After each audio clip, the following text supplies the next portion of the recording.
Assalamualaikum warahmatullahi wabarakatuh. Saya Sony Kazaren, calon guru penggerak Angkatan 9 dari Kota Padang, instansi SDN 10 Lampung Bukit. Pada kesempatan kali ini saya akan memaparkan aksi nyata modul 1.4 Budaya Positif. Terima kasih kepada Ibu Lili Suryani MPD sebagai fasilitator, Ibu Yunita Safitri SPDI IGR sebagai pengajar praktik. Bentuk kegiatan, pembuatan keyakinan kelas, penyebaran pemahaman budaya positif kepada rekan-rekan guru SDN 10 Lampung Bukit, Kecamatan Pauh, Kota Padang. Latar belakang, sesuai dengan filosofi pendidikan Ki Hajar Dewantara, bahwa pembelajaran di sekolah harus dapat membawa murid memperoleh kebahagiaan setinggi-tingginya melalui merdeka belajar dengan mewujudkan sekolah yang aman dan nyaman bagi murid. Salah satunya melalui cara membangun dan membiasakan budaya positif dalam kehidupan sehari-hari di sekolah. Budaya positif merupakan pembiasaan baik yang ada di sekolah untuk mewujudkan tujuan merdeka belajar, mencapai pelajar berprofil Pancasila. Salah satu cara membangun budaya positif adalah melalui penerapan keyakinan kelas dan menerapkan segitiga restitusi. Dengan adanya keyakinan kelas yang disusun secara berkolaborasi bersama murid dan guru, maka keyakinan kelas yang disepakati dapat dijalankan dengan penuh tanggung jawab. Dan segitiga restitusi dapat menuntun anak untuk memiliki disiplin positif dan mereka mampu menyelesaikan masalah dengan motivasi internal dan bertanggung jawab terhadap pilihannya dalam mencari solusi terhadap permasalahannya. Rencana aksi nyata yang akan saya lakukan adalah membuat keyakinan kelas yang berpihak pada murid melalui kesepakatan kelas dan juga melakukan sosialisasi atau diseminasi pemahaman budaya positif kepada Bapak atau Ibu Guru SDN 10 Lampung Bukit, Kecamatan Pauh secara langsung di sekolah. Kemudian bersama seluruh warga sekolah menerapkan budaya positif di sekolah. Tujuan yang pertama, meningkatkan rasa percaya diri siswa untuk mengungkapkan pendapat mengenai nilai-nilai positif yang akan dijadikan keyakinan kelas. Yang kedua, melatih kolaborasi antar siswa untuk menyepakati keyakinan kelas berdasarkan nilai-nilai universal. Yang ketiga, menumbuhkan motivasi intrinsik murid. Yang keempat, mewujudkan pembelajaran yang berpihak pada murid. Yang kelima, membimbing siswa untuk mencari solusi terhadap kesalahan yang dilakukannya. Yang keenam, mensosialisasi praktik baik budaya positif kepada rekan sejawat. Tolak ukurnya, terbentuknya keyakinan atas kesepakatan bersama sesuai dengan profil pelajar Pancasila. Yang kedua, guru dan peserta didik melaksanakan keyakinan kelas dengan penuh kesadaran tanpa adanya paksaan dari luar. Yang ketiga, guru melaksanakan segitiga restitusi dalam menyelesaikan permasalahan murid. Yang keempat, warga sekolah mengetahui, memahami, dan melaksanakan budaya positif. Yang kelima, siswa menunjukkan perubahan perilaku sebagai proses terlaksananya budaya positif. Rencana tidak lanjut, pada setiap awal tahun ajaran baru saya akan membentuk keyakinan kelas yang disepakati bersama anggota kelas. Pada saat membudayakan budaya positif, saya dan rekan-rekan guru akan berusaha memposisikan diri pada posisi kontrol manajer dengan menggunakan segitiga restitusi dalam menyelesaikan masalah. Bentuk kegiatan awal itu melakukan diskusi dengan kepala sekolah serta meminta izin dan dukungannya untuk pelaksanaan kegiatan aksi nyata modul 1.4 Budaya Positif. Pembentukan keyakinan kelas. Kegiatan membuat keyakinan kelas. Yang pertama, dilakukan dengan menjelaskan dan berdiskusi tentang keyakinan kelas. Yang kedua, menuliskan keyakinan kelas yang diinginkan murid. Selanjutnya, menyampaikan keyakinan kelas yang telah ditulis oleh murid. Yang keempat, menempelkan keyakinan kelas yang telah ditulis. Kelima, keyakinan kelas yang dibuat.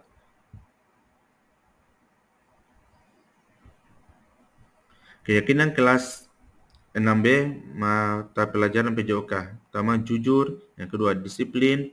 Ketiga, saling menghormati dan menghargai. Keempat, saling membantu dan kerjasama. 5, mentaati aturan. 6, belajar dengan penuh semangat. 7, menjunjung nilai sportivitas. Inilah nilai keyakinan kelas 6B mata pelajaran PJOK yang dihasilkan dari diskusi sebelumnya dan dilakukan oleh semua pihak warga kelas 6B.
kita bersyukur, kadang-kadang kita introspeksi diri dan berarti lebih giat. Paham? Jalankan. Silakan ditulis di sini nanti dan ditempel di sana. Saat sudah Bapak bilang tempel, nanti baru tempel ya. Paham? Nanti kita rumuskan secara bersama-sama apa yang akan buat nanti dengan beberapa pendidikan kelas yang bisa kita laksanakan. Oke, silakan. Ini Bapak bagikan kertasnya. Dia mau 1, 2, dia.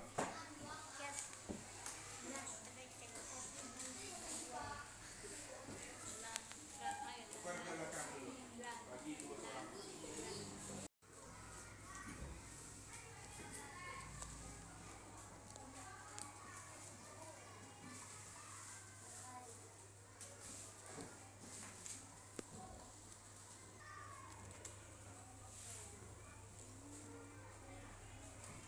Selesai nak?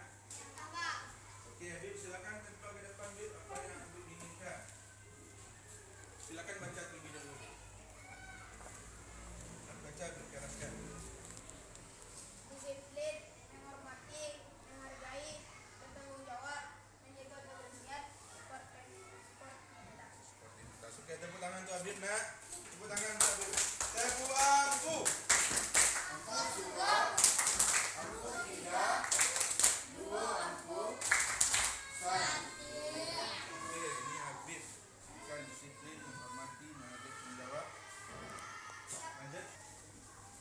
Lanjut siapa lagi? Roland.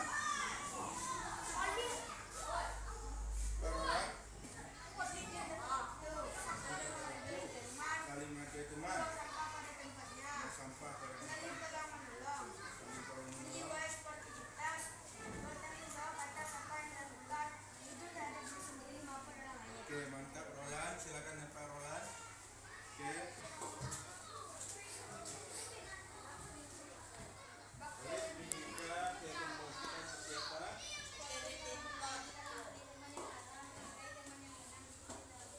Oke, tinggi nilai sportivitas, tidak membuli, dan lagi oleh dan disiplin dalam bermain. Oke, lanjut.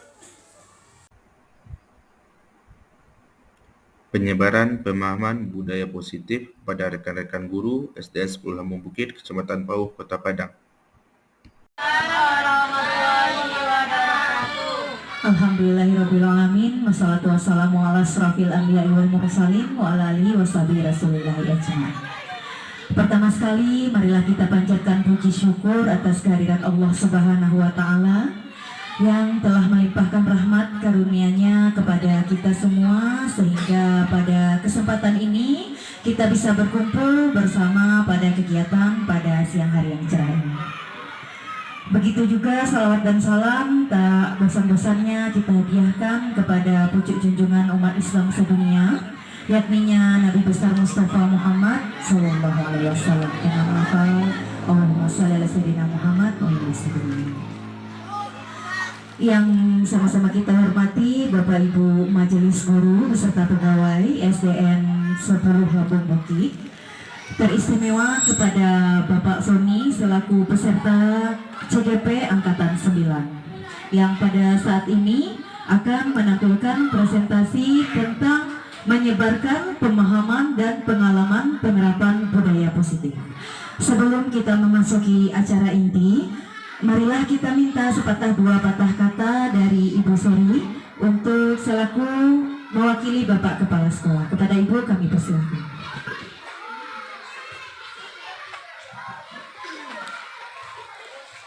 Bismillahirrahmanirrahim.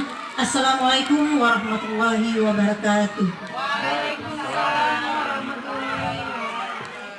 Alhamdulillah, puji syukur kepada Allah, berkat rahmat dan karunia-Nya kita bisa kembali berkumpul dalam ruangan ini. Kemudian selawat dan iringan salam tak bosan-bosannya kita kirimkan buat arwah junjungan kita, yakni Nabi besar Muhammad Sallallahu Alaihi Wasallam. Yang terhormat Bapak Ibu Majelis Guru SDN 10 Lambung Bukit. Baiklah, pada kesempatan ini saya selaku wakil kepala sekolah mewakili Bapak Kepala Sekolah yang kebetulan pada saat ini tidak bisa hadir dengan kita terkait adanya kegiatan yang harus beliau ikuti di luar. Yang pertama yang ingin kami ucapkan yaitu kepada Pak Sony, Kami ucapkan semoga diberi kemudahan ya setiap langkah kegiatan yang diikutinya pada program kegiatan guru penggerak. Kemudian kepada Bapak Ibu semuanya, mari kita ikuti kegiatan ini dengan baik. Semoga apa yang disampaikan oleh Bapak Sony yaitu terkait tentang menyebarkan pemahaman dan pengalaman penerapan budaya positif bisa kita serap ilmunya dan kemudian bisa kita terapkan terhadap anak-anak kita. Dan insya Allah kita bisa mewujudkan lingkungan sekolah yang memiliki budaya positif dan bisa mewujudkan yaitu sekolah yang bisa berpihak kepada anak. Mungkin demikian yang bisa kami sampaikan. Salah dan kurang mohon maaf. Wabillahi taufiq wal hidayah. Assalamualaikum warahmatullahi wabarakatuh. Waalaikumsalam warahmatullahi wabarakatuh. Terima kasih kami ucapkan kepada Ibu Seri atas sambutannya. Selanjutnya kami minta kepada Bapak Nasrul untuk memimpin doa agar kita membuka acara ini dapat berjalan dengan hikmat dan penuh berkah. Kepada Bapak kami persilakan. Bismillahirrahmanirrahim. Assalamualaikum warahmatullahi wabarakatuh. Waalaikumsalam warahmatullahi wabarakatuh. Baik, kepada teman-teman semuanya, sebelum kita berdoa, marilah kita membaca ummul kitab, yaitu surah Al-Fatihah. Semoga acara kita ini dari awal sampai akhir diridhoi oleh Allah. Amin amin ya rabbal alamin. Al-Fatihah. Al-Fatihah. Alhamdulillah rabbil alamin.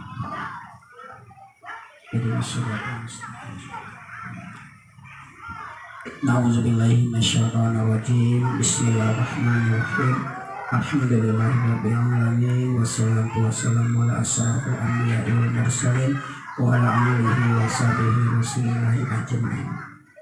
Allahumma shalli ala sayyidina Muhammad wa ala ali sayyidina Muhammad. Allahumma ighfir lana dzunubana wa liwalidayna warhamhuma kama rabbayana shaghira. Allahumma inna nas'aluka salamatan fid din wa tarjatan fil wa barakatan fil rizqi wa taubatan rahmatal maut wa maghfiratan ba'dal maut. Allahumma hayyina sitratan wa najatan minan nar wa ilaihsal. Rabbana la tu'akhizna in nasina aw akhtana. Rabbana wa la tahmil 'alaina isran kama hamaltahu 'alal ladzina min qablina. Rabbana wa la tuhammilna ma la taqata lana bih. Wa'fu anna waghfir lana warhamna anta maulana fansurna 'alal qaumil kafirin. Allahumma ighfir lana dzunubana wa kaffir 'anna sayyi'atina wa tawaffana ma'al abrar. Rabbana atina fid dunya hasanah wa fil akhirati hasanah wa qina adzabannar. Walhamdulillahirabbil alamin. Assalamualaikum warahmatullahi wabarakatuh.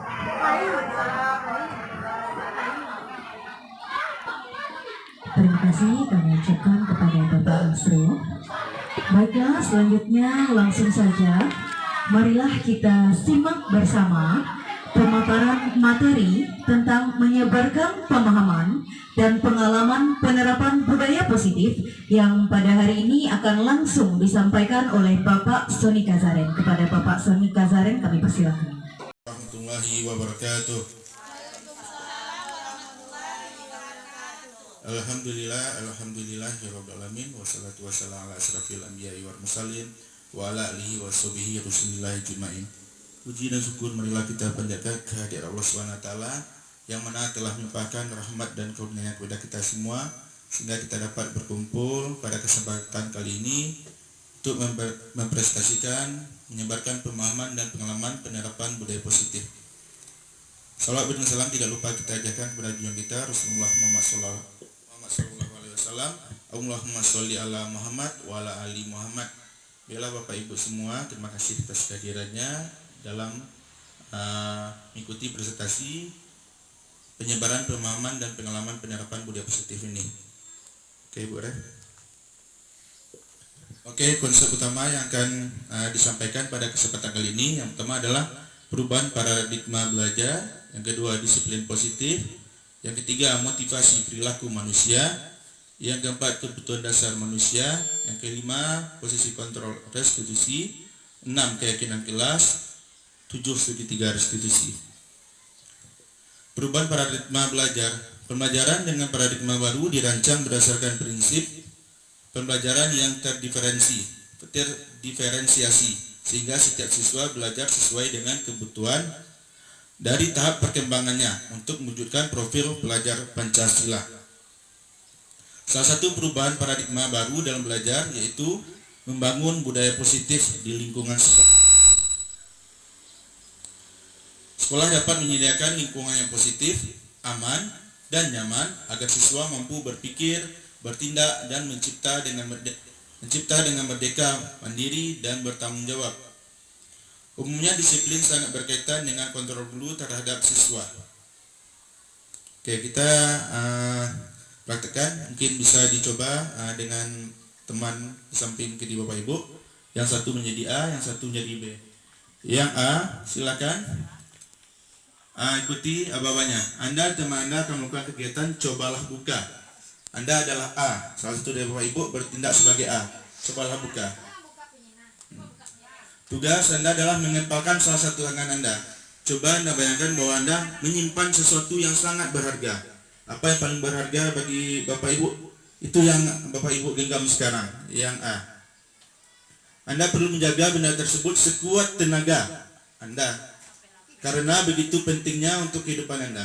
Tugas Bapak Ibu yang teman berlawanan sebagai B, mencobalah untuk membujuk, merayu, atau apapun tindakannya untuk agar A berusaha untuk membuka genggaman tangannya.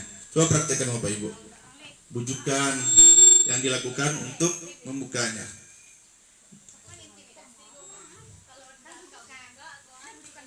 Oke Bapak Ibu.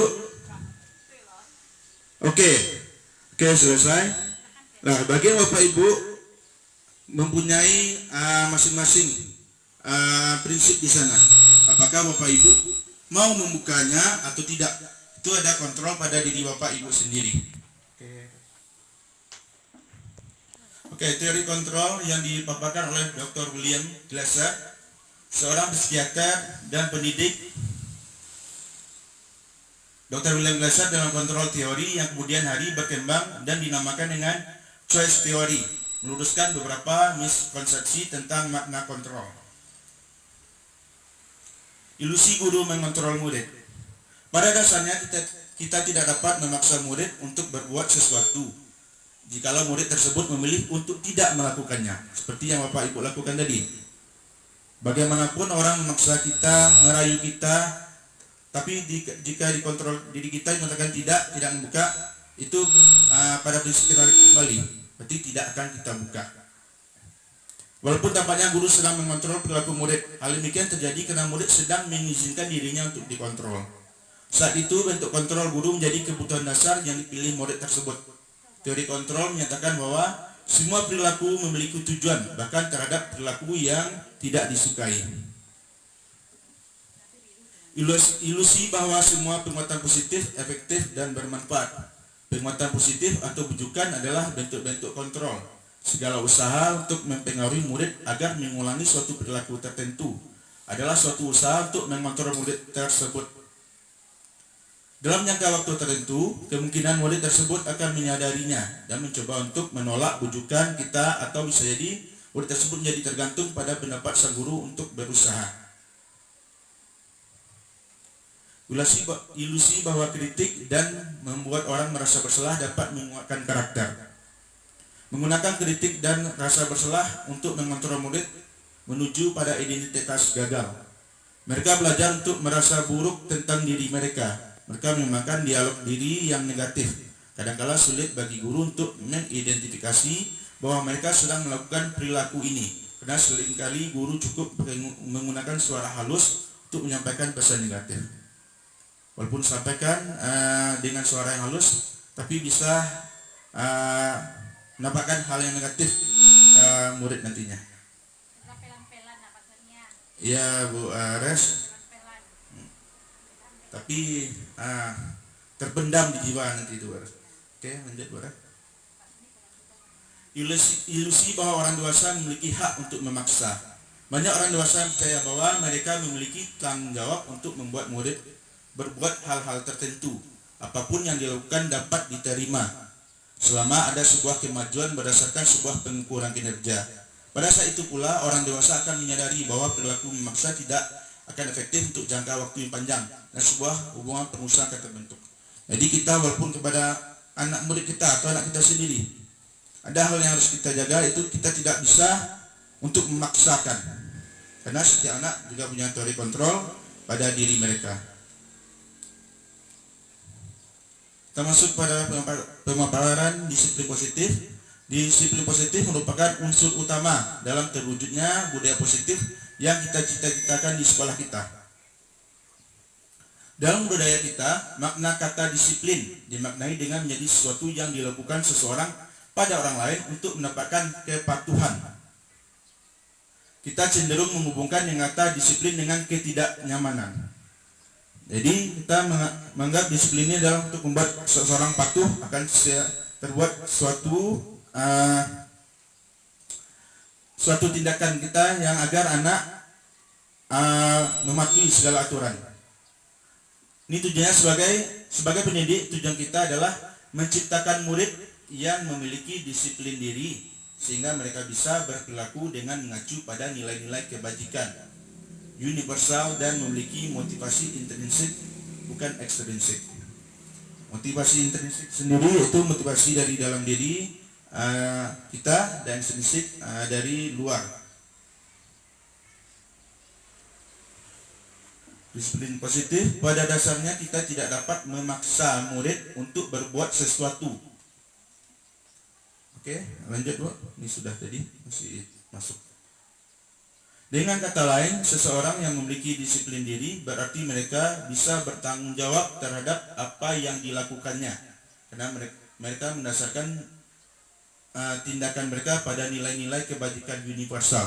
Kebajikan yang dapat diterima oleh segala kalangan, segala umur, baik itu suku, budaya, negara, dapat diterima semua nilai-nilai kebajikan ini.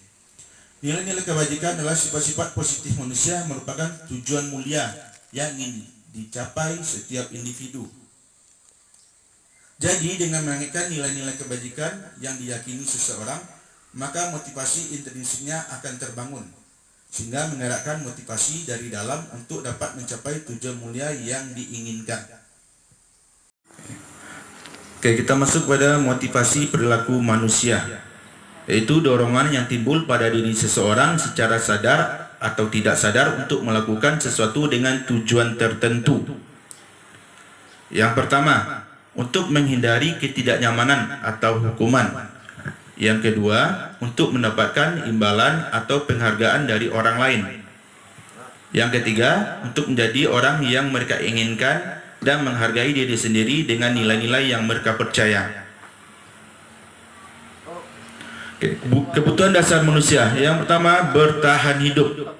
Sebagaimana kita ketahui, kita hidup dunia ini akan memperjuangkan untuk bertahan hidup atau survival ya, Bapak Ibu ya. Dimana kita berusaha untuk melakukan segala upaya agar kita dapat bertahan hidup. Seperti kita mengusahakan untuk mencukupi kebutuhan kita, apa Bu Ami? Makan, pakaian, tempat tinggal, dan lain-lainnya. Dimana seseorang pasti akan berusaha untuk mencukupi kebutuhan ini, karena ini adalah kebutuhan dasar yang paling utama bagi manusia. Yang kedua, kasih sayang dan rasa diterima.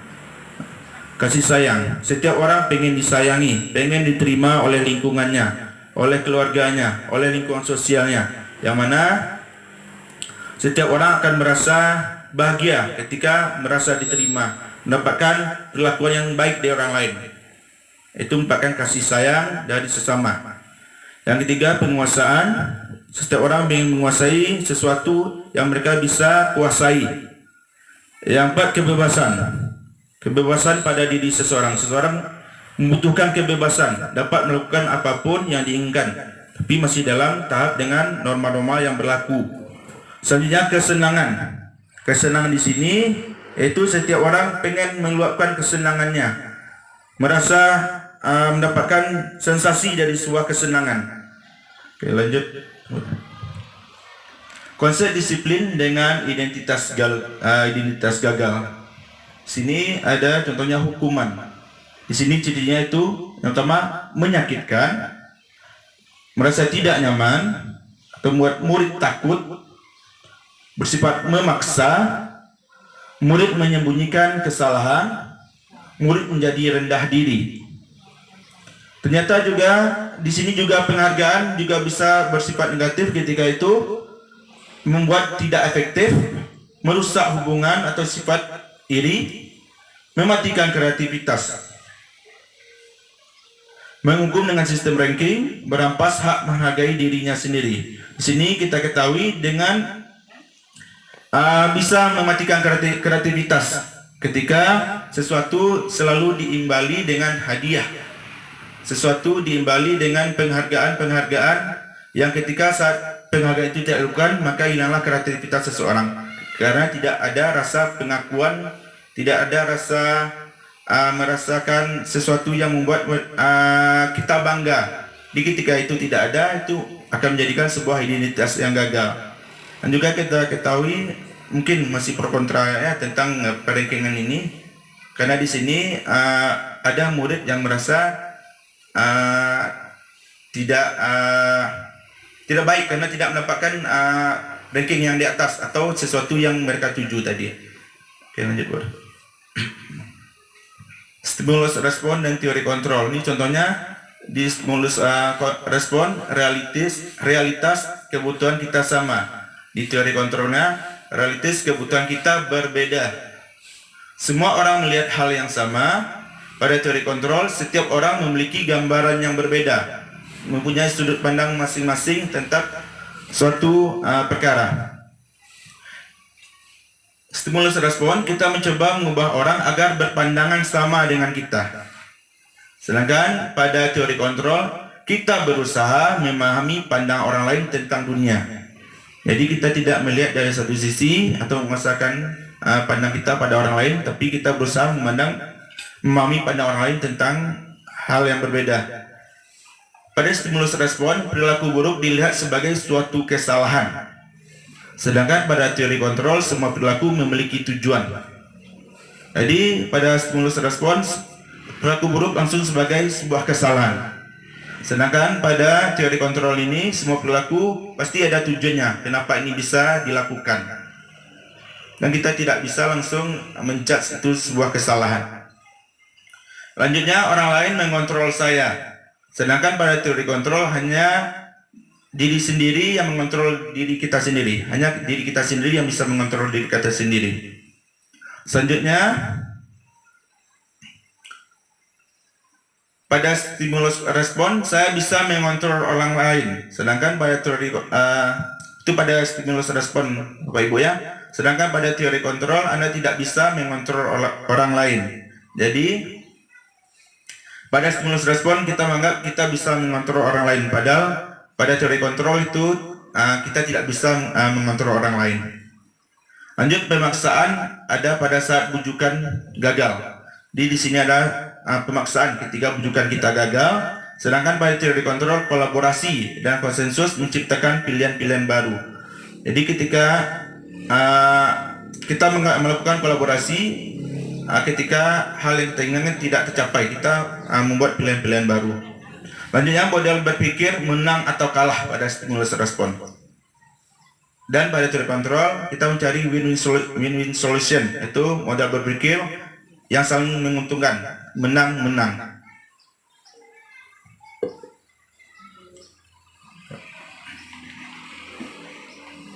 Konsep disiplin dengan identitas sukses. Yang pertama, konsekuensi penguatan dalam jangka pendek. Konsekuensi ini yaitu sebab akibatnya akan dalam jangka waktu yang pendek, perlu monitoring berkelanjutan, stimulus respon, murid menghormati peraturan.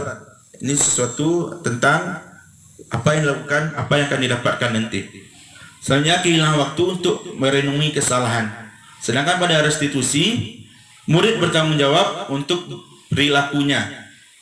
Fokus pada pemecahan masalah jangka panjang. Jadi apapun yang dilakukan murid ini, dia akan bertanggung jawab nantinya dengan perilakunya sesuai dengan restitusi. dan fokus pada pemecahan masalah dalam jangka panjang. Murid menghormati dirinya dan orang lain. Teori kontrol, dirinya memegang kontrol, murid bersemangat memperbaiki kesalahannya. Di murid tidak merasa dijatuhkan. Di sini murid berusaha untuk memperbaiki dirinya dari kesalahan yang pernah dibuatnya. Jadi bisa bangkit lagi pada komunitasnya tanpa merasa dikucilkan atau disalahkan. Hukuman atau konsekuensi. Oke Bapak Ibu, membersihkan coretan yang dibuat di meja tulis. Itu apa Bapak Ibu? Apa? Apakah kita sepakat kenapa itu sebuah konsekuensi? Ada umpan balik dari hal yang dikerjakannya. Oke, pada saat sekarang, apalagi zaman corona dulu ya, ketika kita ketahui murid kita tidak pakai masker, kita langsung menyuruh push up 15 kali. Itu termasuk apa Bapak Ibu? Hukuman? Kenapa itu hukuman? Karena sepihak dia langsung. Oh, sepihak, mendadak, Bu ya. Oke. Oh, langsung dari. Oke, Bapak Ibu. Mantap pemahaman Bapak Ibu nih. Selanjutnya menghentikan kertas tugas teman yang telah dicoret. Apa itu Bapak Ibu? Kita coret kertas teman kita. Itu konsekuensi kayaknya Pak. Konsekuensi Bu Res. Kenapa konsekuensi Bu Res? Ya, karena kita udah membuat keyakinan, kita udah membuat aturan, di mana aturan itu nggak boleh mengganggu orang lain. Karena udah dilanggar, konsekuensinya itu adanya hukuman seperti itu. Oh, berarti dengan menggantikan kertas yang telah dicoret tadi. Oke, lanjut. Murid diminta bertelanjang kaki sepanjang hari karena tidak menggunakan sepatu warna hitam sesuai peraturan sekolah. Itu hukuman. Hukuman. Karena ini mendadak sepihak dari guru ya Ibu ya. Oke, kita lanjut. Konsep disiplin pendekatan restitusi, sebuah cara menanamkan disiplin positif pada murid. Restitusi adalah proses menciptakan kondisi bagi murid untuk memperbaiki kesalahan mereka, sehingga mereka bisa kembali pada kelompok mereka dengan karakter yang lebih kuat. Jadi kita di sini tidak langsung menyalahkan atau langsung menghukum murid kita. Kita butuh validasi dulu terlebih dahulu. Di sini ciri restitusi pertama bukan menebus kesalahan, namun belajar dari kesalahan. Di sini dia bukan apa yang kamu perbuat, ini yang akan kamu dapatkan. Tapi di sini berusaha untuk belajar dari kesalahan yang telah dibuat. Yang kedua, memperbaiki hubungan. Yang ketiga, tawaran bukan paksaan. Di sini kita menawarkan, kita bukan memaksakan. Selanjutnya, menuntun untuk melihat ke dalam diri. Selanjutnya, mencari kebutuhan dasar yang mendasari tindakan. Fokus pada karakter bukan tindakan. Menguatkan dan fokus pada solusi. Di sini kita fokus pada solusi. Anak melakukan kesalahan, apa solusi terbaik untuk memperbaiki tindakannya. Perbedaan. Contoh kasus siswa tidak membuat PR ini. Di hukuman, apa contohnya Bapak Ibu? Kalau hukuman itu yang guru itu yang memberi. Oh, guru langsung beri ya. Misalnya kalau dia menyebut, "Hai, kamu tidak boleh nyontek, gitu. Kamu harus berdiri di depan kelas." Nah, itu langsung. Oke. Gitu. Oke, Bu Rani. Hukuman itu dia bersifat sepihak. Oh, sepihak dari satu orang. Iya. Apa Bu Ina? Kalau menurut saya, hukuman itu tidak ada kait baiknya dari yang dia kerjakan. Iya. Contoh, misalnya dia mencoret meja. Kita suruh pusat, adakah memperbaiki meja tadi? Iya. Nah, kalau konsekuensi yang dia kerjakan harus dia perbaiki. Dia perbaiki ya Bu ya. Misalnya, kalau seandainya nih tugasnya tidak dikerjakan, udah kita buat kesepakatan. Kalau nanti kalian tidak ber-PR pusat ya, itu larinya hukuman Pak, meskipun Hukuman. sudah dijanjikan. Dijanjikan ya. Walaupun sudah disepakati, tapi itu tidak ada kaitannya dengan Apa yang dilakukan. Yang dilakukan. Kecuali dia tidak ber-PR, disuruh buat PR lagi 2 kali Iya. lipat, balik ada perbaikan dari yang dikerjakan. Itu baru konsekuensi. Itu bedanya. Oke, tepuk ampu untuk kita semua. Tepuk ampu. Ampu suwo. Ampu tidak. Dua ampu sadir. Terima kasih atas tanggapan Bapak Ibu semua. Di sini pun kita melihat bahwa murid pun akan menjadi takut nanti. Hukuman juga bukan berupa fisik aja Bapak Ibu ya, itu berupa juga perkataan kita. Perkataan kita yang kalau fisik mungkin ke fisiknya ini sampai ke hati nanti, yang membuat mungkin merasa dipermalukan nanti, merasa tidak diakui, merasa dianggap sebagai orang paling bersalah. Ini contoh yang sudah dicontohkan Bu Ina tadi, untuk anak tidak mau PR. Konsekuensinya bisa jadi mengerjakan PR saat jam istirahat atau dikerjakan 3 kali lipat. Bukan menyuruh hal yang berbeda Bu Ina ya, suruh push up, atau membersihkan WC, atau hormat bendera, tapi masih ada kaitan dengan apa yang dilakukannya. Guru tegas dan siswa menghormati peraturan. Jadi ada timbal balik, apa yang kamu lakukan ini akan yang kamu dapatkan nanti jika melanggar. Pada restitusi, guru menanyakan keyakinan kelas atau dirinya dan membantu siswa untuk menyelesaikan masalahnya. Guru terbuka dan siswa menghormati dirinya dan orang lain. Di siswa tidak merasa dipermalukan di sini, dan siswa bisa bangkit kembali dari kesalahannya. Posisi kontrol seorang guru. Di sini ada 5 posisi kontrol, yaitu penghukum, pembuat merasa bersalah, teman, pemantau, atau manajer. Mungkin kita akan bahas satu persatu, mungkin bisa kita refleksi diri kita sendiri apa yang telah kita lakukan selama ini. Pertama, posisi penghukum. Di sini seorang penghukum bisa menggunakan hukuman fisik maupun hukuman verbal.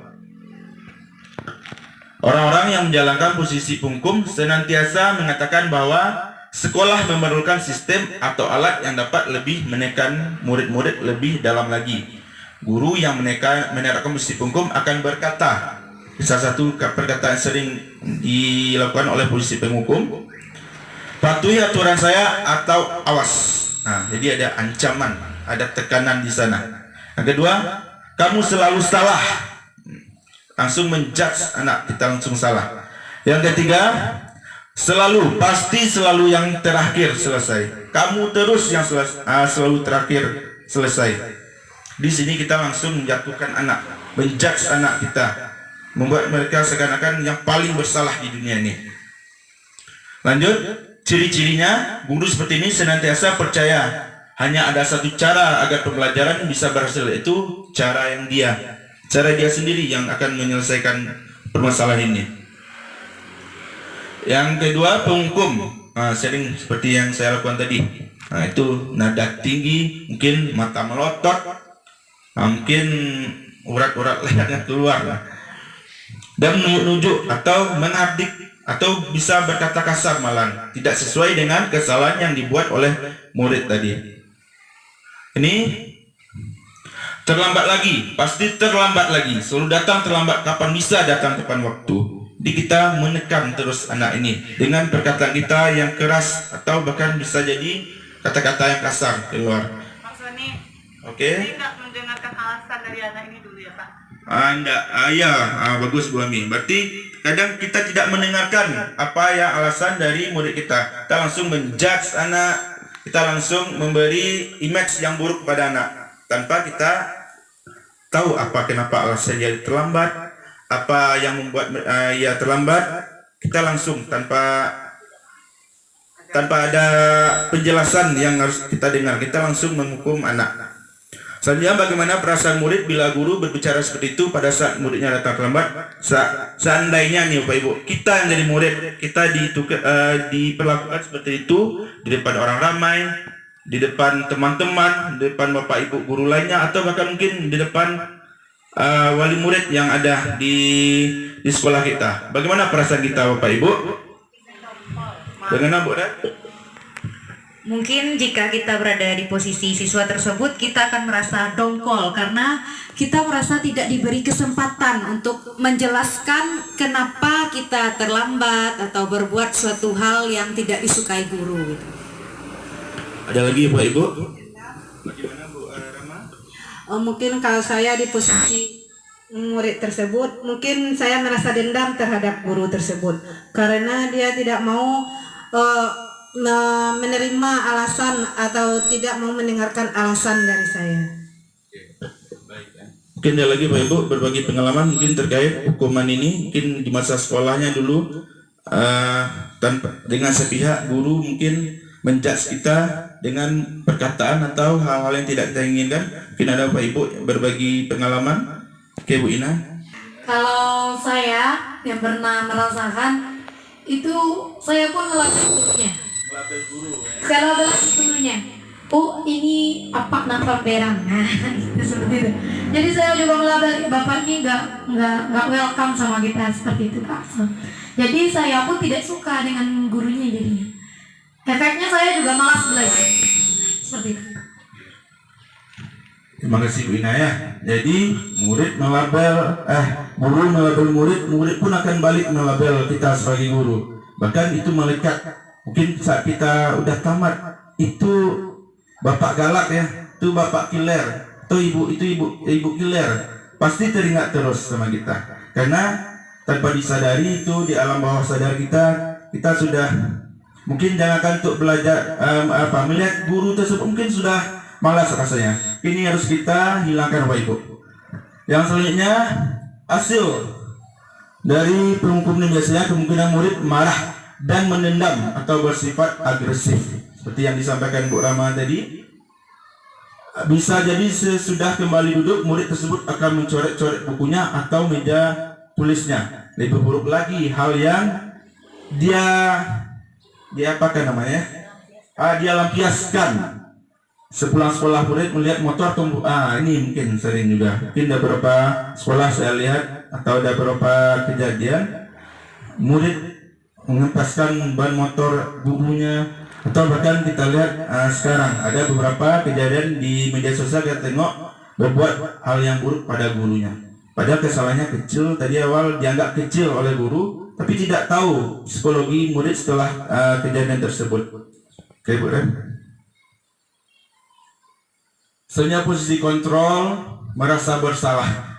Pada posisi ini biasanya guru akan bersuara lebih lembut. Ini lembut nih Bu. Beda tadi mata melotot, suara nada keras. Tapi ini bersuara lebih lembut. Pembuat rasa bersalah akan menggunakan keheningan dan membuat orang lain merasa tidak nyaman, merasa bersalah, atau merasa rendah diri malah. Kata-kata keluar dengan lembut seperti, ibu sangat kecewa sekali dengan kamu nak. Atau berapa kali bapak harus beritahu kamu ya. Tapi ini lembut ibu, lembut, bukan kasar tadi. Tapi ada hal-hal nanti yang mungkin tidak kita sadari yang membuat ini menjadi suatu posisi kontrol yang kurang baik nanti. Atau gimana coba kalau orang tua kamu tahu kamu berbuat begini, itu dan kita baik Bapak Ibu ya, agar merasa anak introspeksi diri dengan kesalahannya, dengan pada posisi merasa bersalah.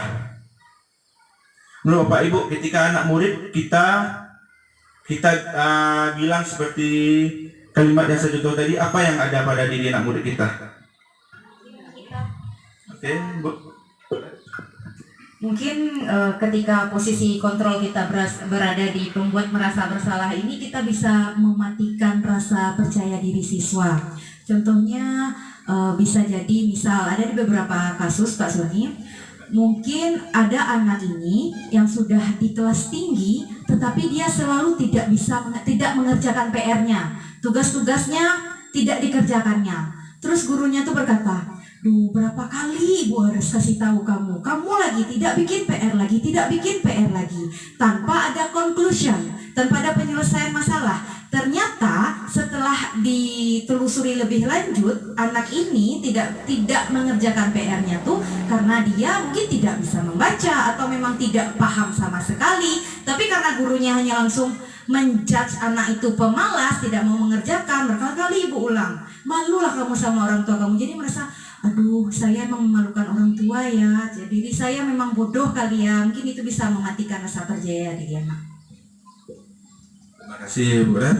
Membuat anak menjadi mematikan percaya diri dan mungkin jadi rendah diri Bu Ren ya.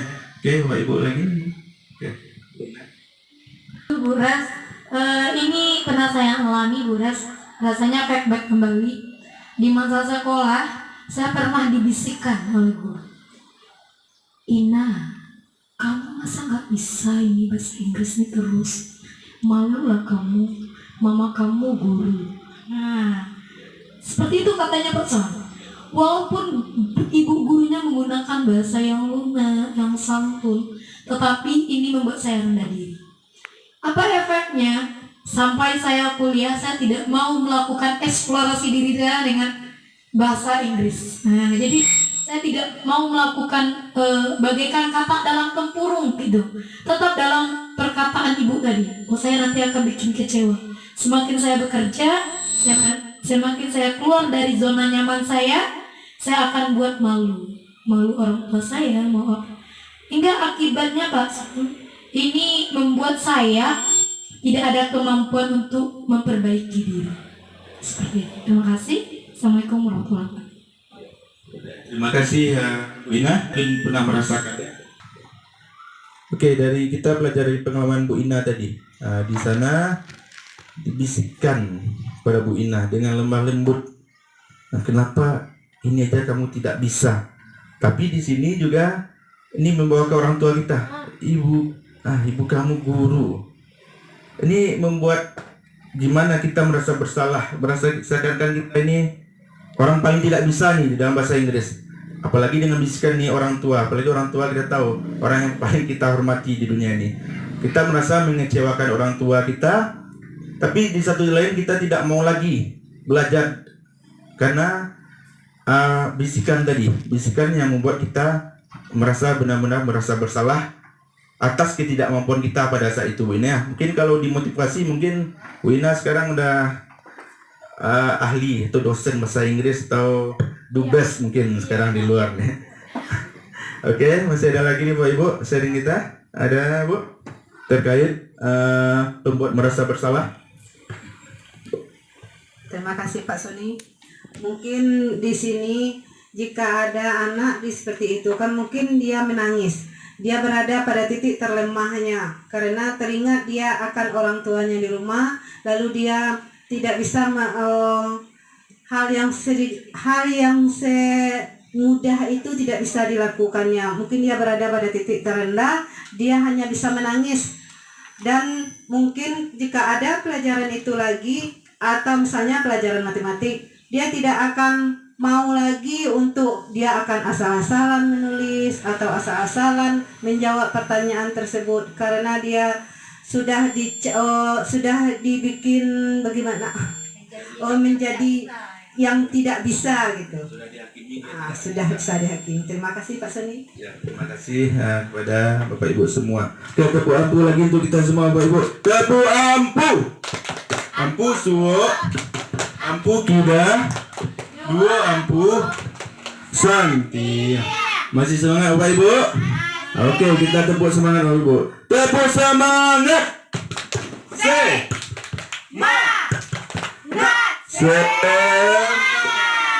Oke, terima kasih Bapak Ibu ya.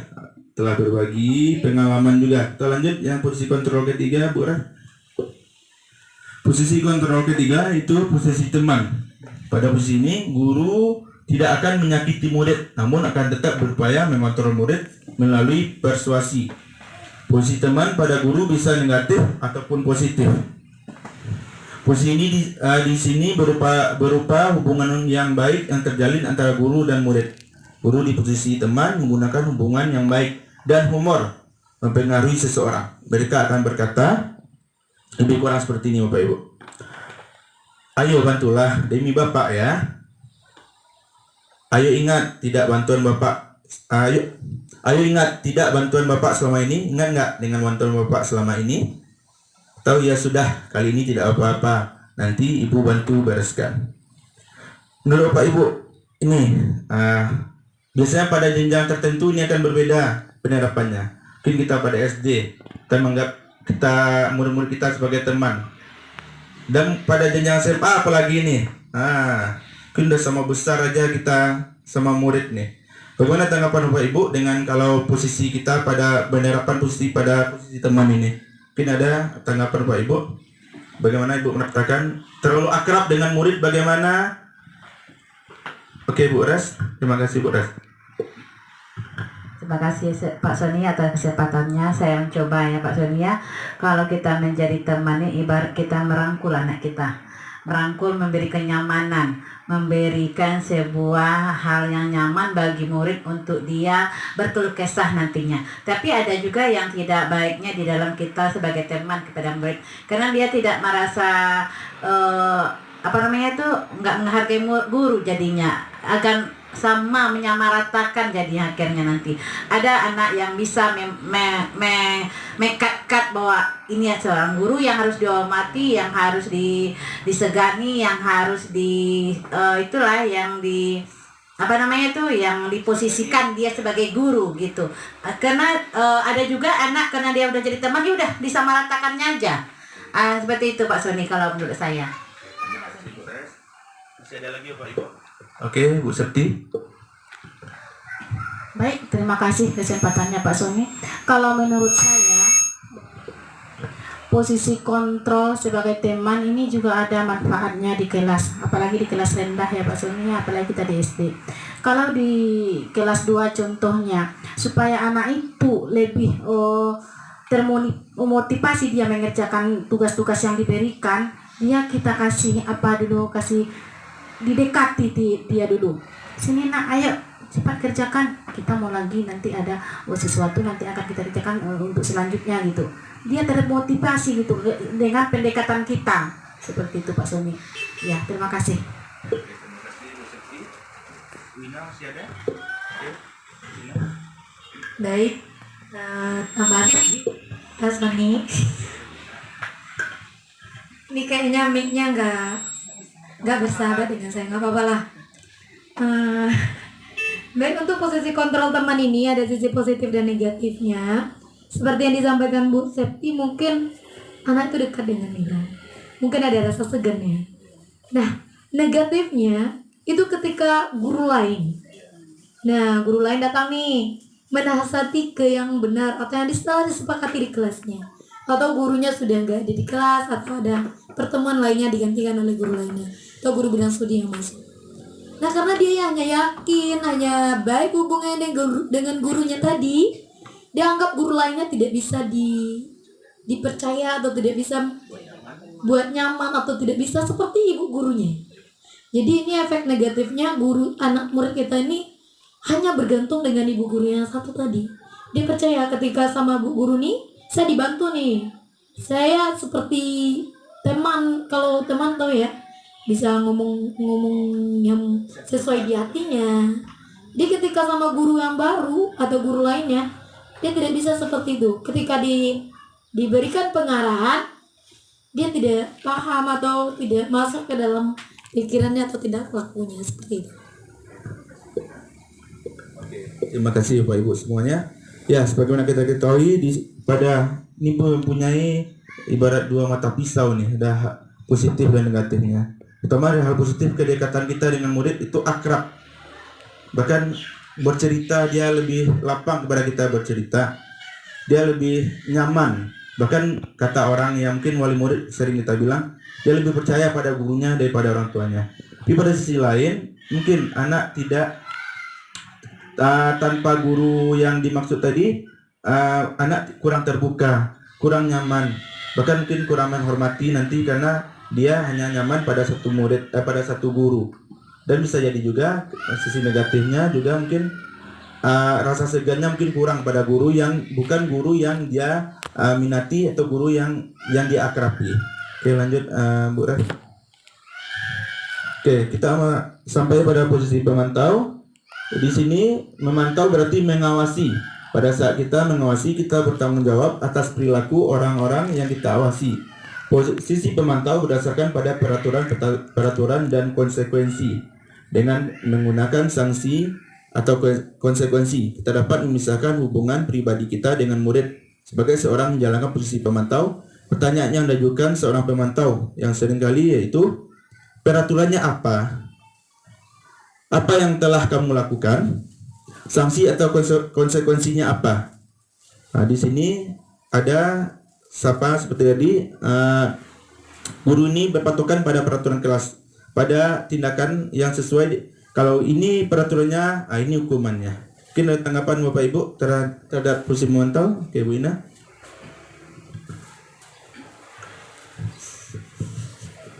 Agak cemas juga pegang mic nih Pak Son. Ya nggak apa-apa. Lanjut, untuk posisi pemantau ini lebih baik lagi nih Pak Son, semakin lebih baik. Nah, tapi di posisi pemantau ini kita tidak tahu alasan siswa kita. Kita pakai cek cross check, nah gitu. Jadi kalau kita sepakati peraturan tadi, kalau seperti yang Pak Soni sampaikan, jika ia melakukan A, maka konsekuensinya yang B nih, seperti itu. Nah, tapi kita memakai cross check, misalnya pakai data. Kita seperti pemantau, pengawas. Nah, tanpa bicara biasanya Pak John. Kalau seandainya sebagai kesepakatan kita, kalau sudah ada 3 kali cross check, misalnya dilakukan pemanggilan. Misalnya Udin, kamu udah 3 kali nih kena catatan ibu. Dia nggak tahu yang 3 kali ini yang mana. Karena posisi kita pemantau, tidak tahu apa alasannya, tidak tahu kenapa dia kerjakan itu, bahkan dia tidak tahu apa yang dia kerjakan karena sudah ada cross check tadi aja. Pas cross checknya ada 5 atau kesepakatan kita lah 3 atau 5, kita lakukan pemanggilan. Ini juga tidak bagus Pak Son, karena dia tidak tahu apa kesalahannya. Di bagian dia mau kasih alasan tapi lupa di bagian mananya, seperti itu. Nah, kasih Pak Sani. Ada lagi Pak Ibu tentang posisi pemantau? Oke, pada posisi pemantau ini seperti yang sebut Bu Ina tadi, pada hasil kita lihat seorang pemantau sedang melakukan penghitungan, catatan, data yang dapat digunakan sebagai bukti atau perilaku seseorang, atas perilaku seseorang. Di sini ada catatan. Biasanya kalau kita piket nih, pasti ada buku catatan piket kita. Di sana guru pemantau biasanya akan memantau dari catatan.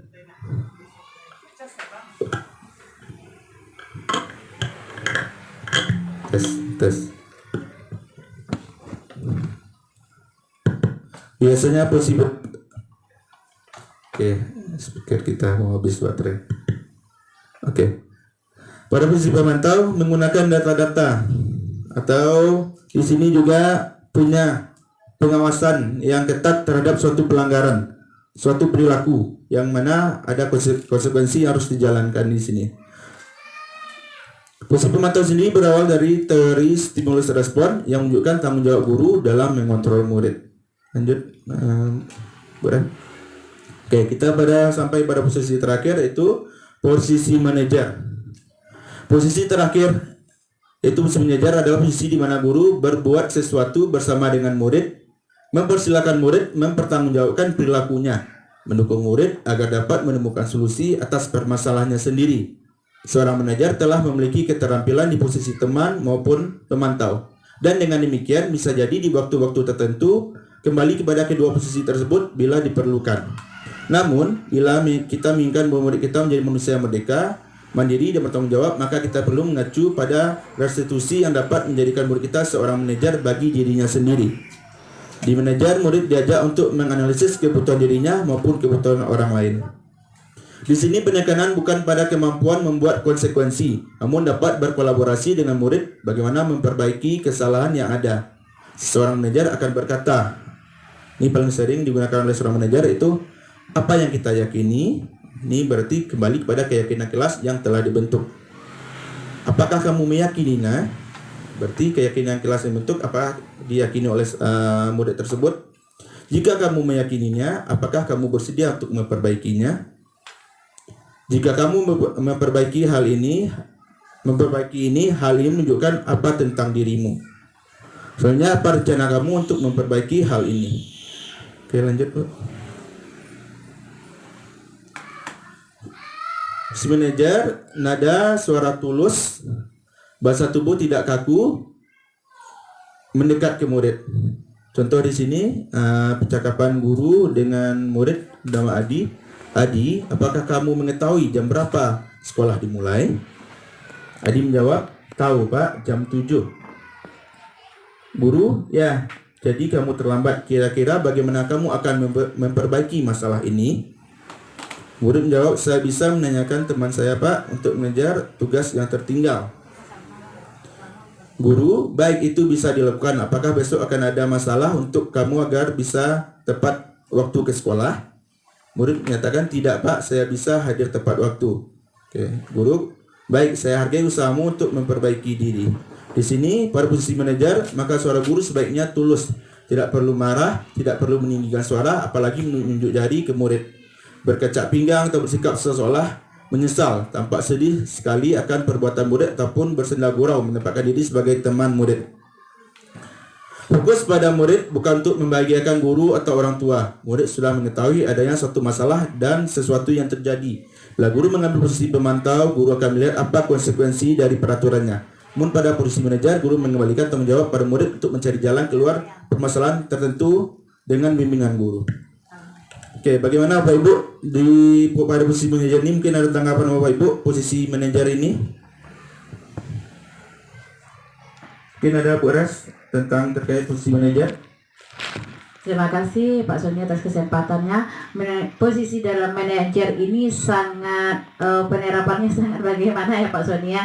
Karena latar belakangnya anak murid kita ini ya dari pedesaan, yang pinggir desa, kan otomatis kan sekolah kita berada di pinggiran.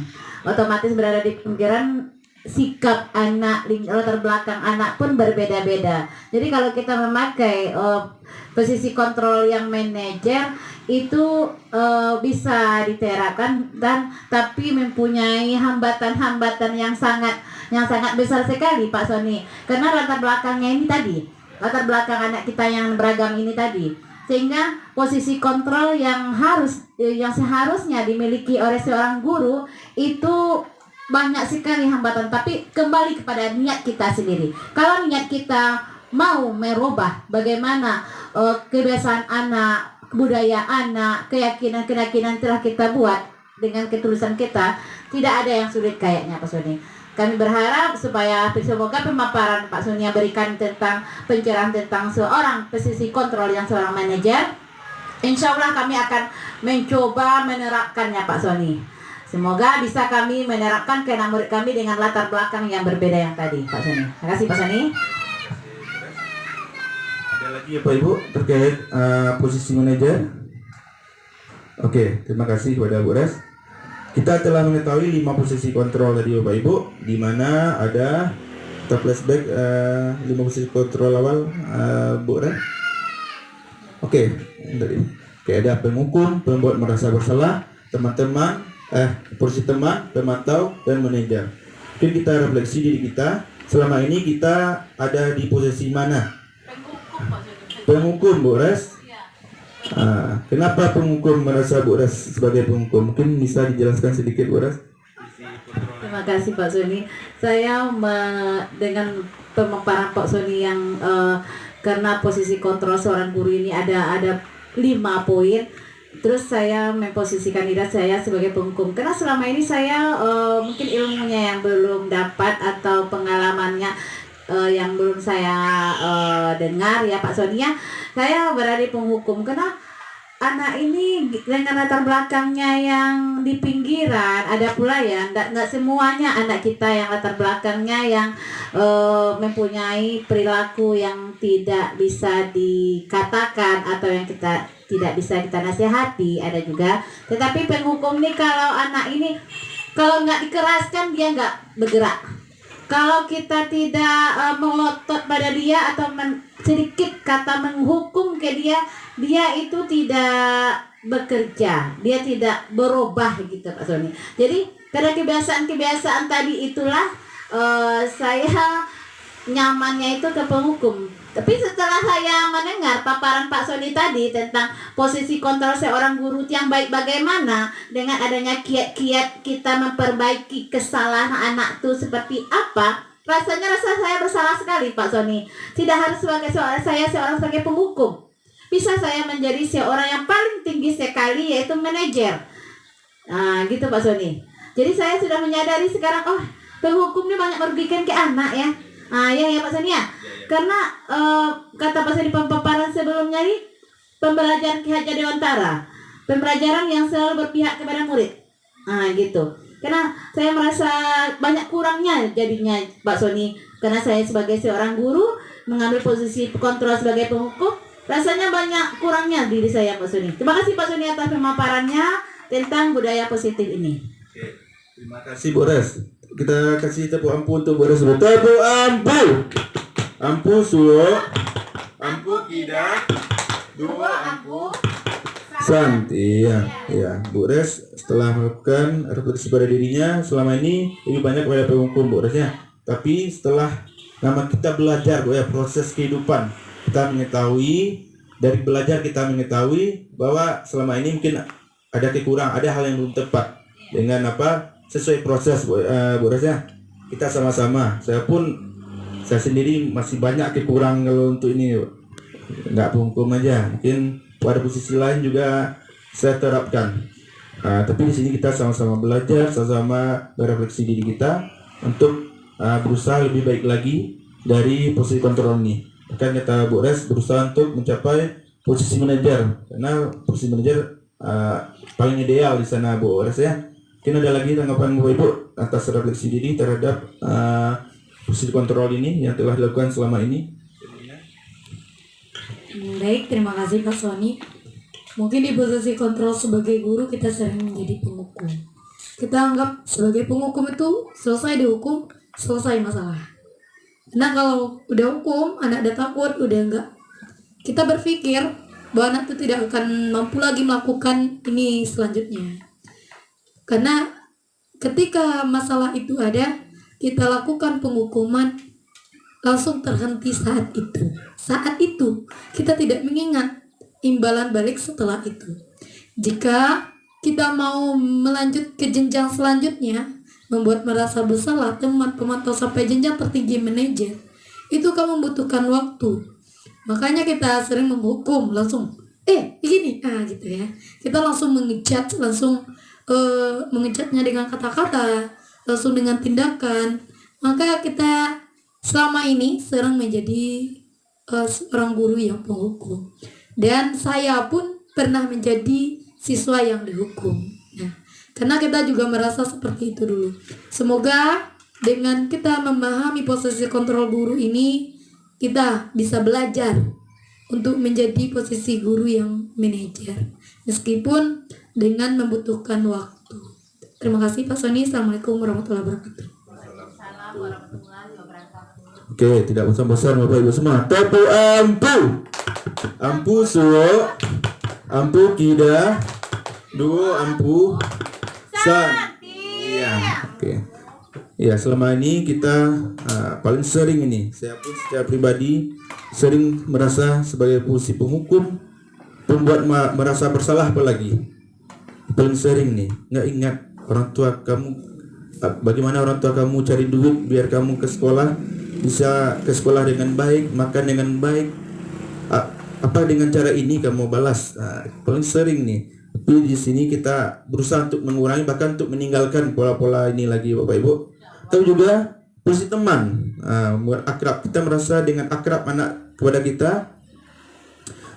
kita guru yang paling baik nih, anak-anak akrab dengan kita. Tanpa kita sadari, anak-anak bisa jadi tertutup kepada guru lain, tidak terbuka bahkan kepada orang tuanya sendiri.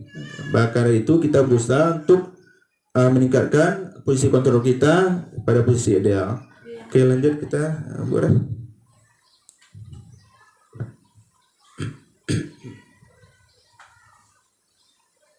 Oke, keyakinan kelas.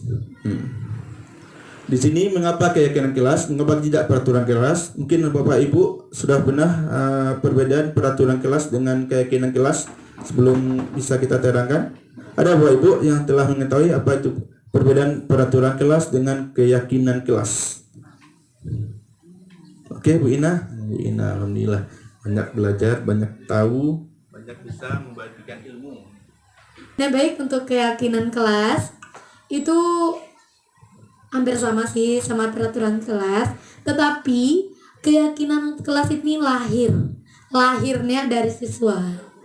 Nah, kalau peraturan kelas, kalau keyakinan kelas lahir dari siswa, kita sepakati bersama dan dibuat menjadi keyakinan kelas yang diyakini oleh siswa kelas yang diyakini oleh siswa kita untuk membuat kelasnya lebih nyaman, seperti itu. Sedangkan untuk peraturan itu dibuat oleh guru. Kita nggak boleh ini, nggak boleh itu. Sedangkan tidak boleh ini, tidak boleh itu, menggunakan kata-kata negatif, atau tidak boleh terlambat, tidak boleh datang sebelum jam 7. Sedangkan keyakinan kelas itu dibuat dengan kata-kata positif. Nah, seperti hadir sebelum jam 7. Tidak ada kata tidak hadir atau tidak boleh, seperti itu Pak Sony. Sedangkan untuk keyakinan kelas ini, ketika dilanggar, siswa kita ingat, karena itu yang dia lahirkan oleh dirinya sendiri. Dan kata-kata dari keyakinan kelas itu tidak panjang lebar, umum biasanya. Jadi ketika diingatkan, kenapa kamu tidak buat PR? Keyakinan kelas apa yang tidak kamu penuhi? Oh, saya keyakinan bertanggung jawab atas tugas yang diberikan, misalnya ini keyakinan kelasnya. Mudah diingat. Kalau peraturan kan biasanya panjang ya Pak Sony ya, dan lebih terkhususkan. Kalau untuk keyakinan kelas biasanya umum, mudah diingat, lahir dari siswa yang disepakati bersama. Seperti itu. Assalamualaikum warahmatullahi wabarakatuh. Oke, mungkin masih ada lagi terkait keyakinan kelas dan peraturan Bapak Ibu. Oke, kita akan simpulkan saja Bu ya. Keyakinan kelas dan peraturan kelas. Peraturan kelas ini biasanya bersifat sepihak yang dilahirkan oleh satu orang, satu pihak. Sedangkan keyakinan kelas dilahirkan secara bersama-sama dan bisa dipahami oleh semua orang. Karena keyakinan kelas ini beranjak dari nilai kebajikan universal yang dipahami oleh semua orang tanpa memandang itu agama, ras, suku dan lain-lainnya. Oke, ini salah satu kegiatan yang telah saya lakukan, membuat keyakinan kelas di salah satu kelas kita, itu pada kelas 6. Sini yang pertama saya menjelaskan dan berdiskusi tentang keyakinan kelas. Saya menerangkan tentang keyakinan kelas kepada murid. Selanjutnya siswa diberikan kesempatan untuk menuliskan apa yang diyakininya. Itu menuliskan keyakinan kelas yang diinginkan murid. Selanjutnya menyampaikan keyakinan kelas yang telah ditulis. Jadi anak memaparkan apa yang telah ditulisnya tadi. Selanjutnya menempelkan keyakinan kelas yang telah ditulis. Dan terakhir meramu. Jadi suatu keyakinan kelas yang mudah diingat dan yang telah disepakati bersama. Ini berarti keyakinan kelas yang paling dominan saya ambil di sini itu ada beberapa. Karena keyakinan kelas ini enggak banyak ya Bu Ina ya. Ada di sini beberapa yang paling mudah diingat dan paling mudah untuk dilakukan oleh siswa kita. Lanjut Bu. Di sini saya mendapatkan keyakinan kelas yang telah saya susun dengan siswa, itu pertama jujur, disiplin waktu, saling menghormati dan menghargai, saling membantu dan kerjasama, mentaati aturan, belajar dengan penuh semangat, dan menjunjung tinggi nilai sportivitas. Bagaimana pembentukan keyakinan kelas bisa dilakukan? Yang pertama, bersifat lebih abstrak daripada peraturan yang lebih rinci dan konkret. Keyakinan kelas berupa pernyataan universal. Pernyataan keyakinan kelas senantiasa dibuat dalam bentuk positif. Keyakinan kelas hendaknya tidak terlalu banyak sehingga mudah diingat dan dipahami oleh semua warga kelas. Keyakinan kelas sebaiknya sesuatu yang dapat diterapkan di lingkungan tersebut sesuai dengan kondisi kelas. Semua warga kelas hendaknya ikut berkontribusi dalam pembuatan keyakinan kelas lewat kegiatan curah pendapat. Oke, segitiga restitusi. Di sini ada 3 tindakan segitiga restitusi, yaitu menstabilkan identitas, validasi tindakan yang salah, menanyakan keyakinan. Menstabilkan identitas, jika anak berbuat salah, maka ada kebutuhan dasar yang belum terpenuhi. Bagian dasar segitiga restitusi memiliki tujuan untuk mengubah orang yang gagal yang telah berbuat kesalahan menjadi orang yang sukses. Kita harus meyakinkan mereka dengan mengatakan kalimat seperti, tidak ada manusia yang sempurna, saya juga pernah melakukan kesalahan seperti itu. Ketika seorang dalam kondisi emosional, maka otak tidak akan mampu berpikir rasional. Saat inilah kita menstabilkan identitas anak. Anak kita bantu untuk tenang dan mencari solusi untuk menyelesaikan permasalahannya. Jadi di sini Bapak Ibu ya, kita tidak langsung menjudge anak. Kenapa kamu lakukan ini? Jadi kita stabilkan identitas anak ini supaya anak ini lebih terbuka kepada kita nantinya. Lanjut Bu. Langkah kedua, memvalidasi tindakan yang salah. Pada langkah ini kita harus memahami kebutuhan dasar yang dan mendasari tindakan anak berbuat kesalahan. Kalau dari sisi tindakan yang salah, mengajarkan kita untuk mencoba memahami niat dibalik tindakan buruk. Teori kontrol mengatakan bahwa semua tindakan termasuk yang salah memiliki alasan. Dengan memahami alasan dibalik tindakan tersebut, kita dapat lebih efektif mendekati situasi ini. Jadi kesalahan yang dibuat anak pasti mereka punya alasan kenapa bisa melakukan sebuah kesalahan di sini. Jadi kita validasi tindakan yang salah ini. Lanjut, Bu. Yang ketiga, menanyakan keyakinan. Setelah anak merasa sukses dan tindakannya diakui, langkah terakhir adalah bertanya apa yang dia percaya dan ingin jadi apa. Ini adalah langkah kritis dalam membantu anak merenungkan tindakannya, serta membantu mereka memahami bagaimana tindakan tersebut dapat lebih baik dilakukan di masa depan. Ternyata langkah ini adalah menghindari menghakimi anak. Jadi di sini kita berusaha untuk anak bisa menyadari dan bisa lebih kuat lagi dari kesalahan ini. Jadi setelah melakukan kesalahan ini, mereka dapat kembali kepada komunitasnya dengan merasa lebih baik lagi dari kesalahan yang dia lakukan sebelumnya. Oke, Bu. Ini contoh penerapan segitiga restitusi yang saya lakukan. Itu bisa kita tonton bersama-sama.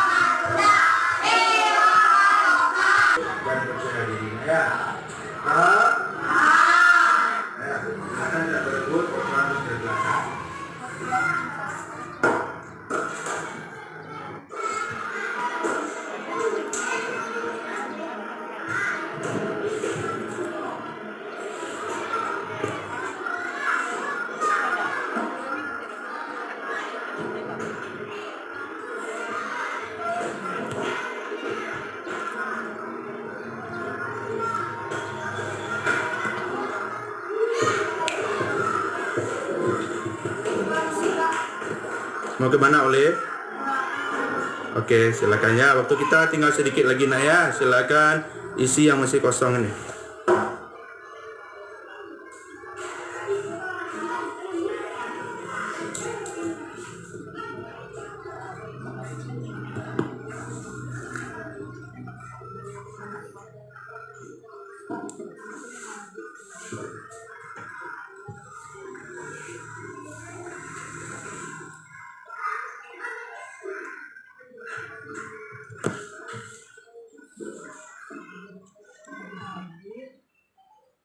Oke, Pak Ibu.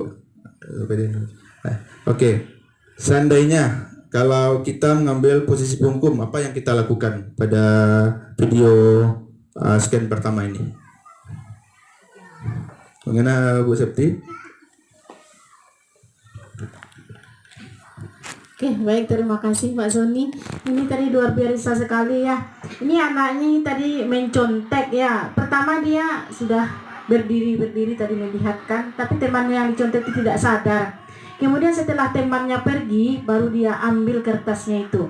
Jadi sebaiknya kalau tindakan kita sebagai penghukum, mungkin kita kan sudah sebagai guru udah tahu nih dia mencontek, kan kita panggil langsung, nak Habib, itu kan namanya Habib mungkin ya, contoh Habib silakan ke depan, ngapain kamu tadi, dan itu langsung cepat, mungkin disuruh pegang telinga kakinya diangkat satu, mungkin seperti itu Pak Sony, karena sangat ketahuan sekali kan, dia tadi ambil kertas temannya di depan langsung kan. Terima kasih Pak Sony.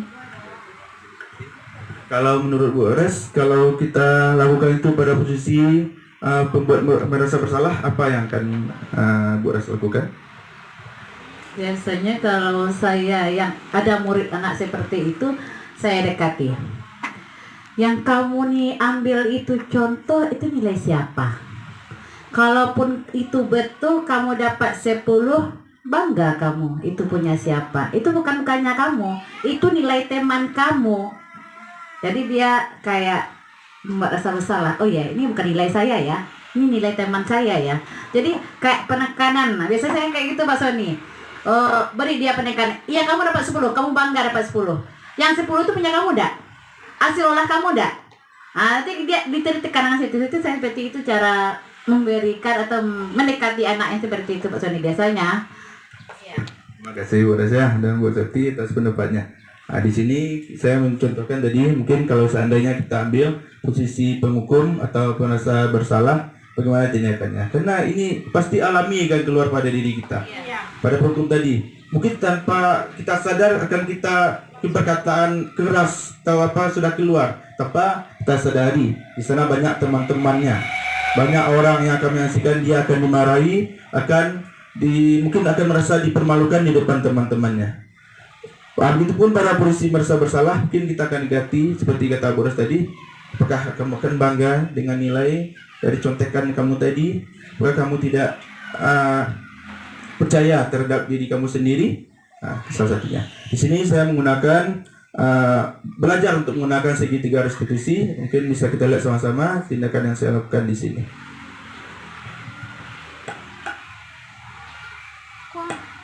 Itu Mabit. Salam Pak. Itu sudah makan belum nih?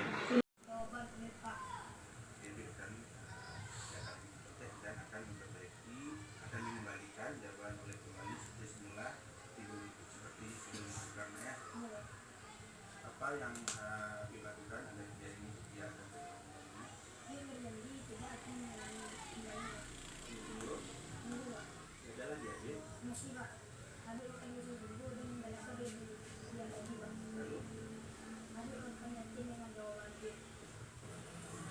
berarti Habib dan lebih jujur lagi Naya, dan akan lebih percaya diri lagi, dan tidak mengulangi perbuatan yang dilakukan. Kapan akan Habib mulainya? Mulai dari sekarang. Benar? Benar. Janji? Sungguh-sungguh dengan kebaikan Habib? Bapak tahu Habib adalah anak yang baik, anak yang soleh. Bapak yakin Habib bisa merubahnya. Bapak yakin akan itu. Ya Habib ya? Terima kasih atas video itu ya. Habib bisa lebih baik lagi. Ya.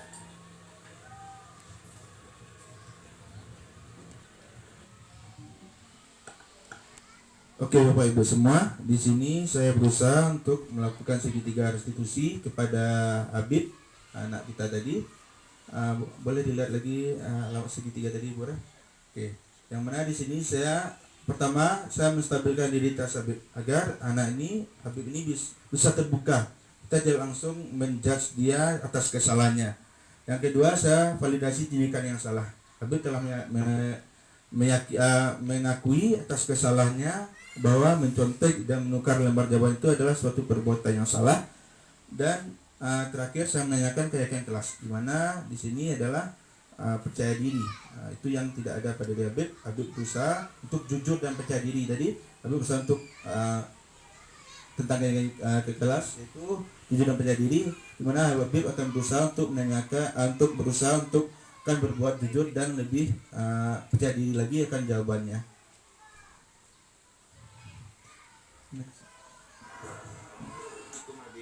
Oke, di sini ada salah satu video yang bisa kita tonton bersama-sama Bapak Ibu. Mungkin kita ambil hikmahnya. Saya minta refleksi Bapak Ibu, mungkin menuliskan di sini nanti apa jawabannya, apa yang Bapak Ibu rasa. Karena di sini tidak ada benar atau salah. Yang apa di sini adalah pendapat kita terhadap video ini masing-masing. Oke, Bapak Ibu.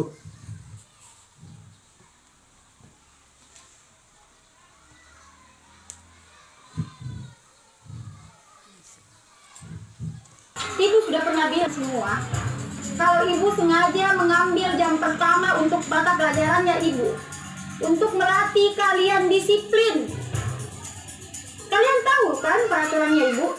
Kalau ibu tidak akan mulai pelajaran kalau masih ada yang terlambat. Kalian ini apakah? Hah? Dari mau dengar kan? Kenapa masih ada yang terlambat? Kayla mana? Kayla di mana? Pokoknya ibu sudah bilang, ibu tidak akan mulai pelajaran kalau ada yang terlambat. Kayla, sini kok. Apa lagi alasanmu Kayla? Hah? Ketiduran kok lagi? Macet kok! Menunggu. Nestong kau Kayla, biang kerok. Gara-gara kau, kita semua hampir tidak belajar. Memang ini, hukum saya bu. Sudah. Jangan lagi ada yang lempar. Kayla duduk kok. Tapi ingat kok besok, kalau kau masih terlambat begini, ibu tidak akan mulai pelajaran lagi.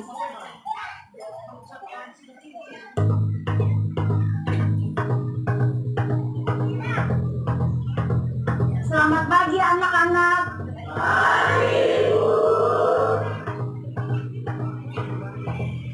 Betul-betul ini kayak lagi. Tidak ada tobat-tobatnya. Kemarin sudah dilempari nih gara-gara terlambat masuk kelas. Ada yang tahu kemana Kayla? Assalamualaikum. Kok terlambat? Tidak usah banyak alasan. Berdiri ke depan. Sepanjang pelajarannya ibu hari ini, kok berdiri terus di depan? Udah deh, terlambat Seng.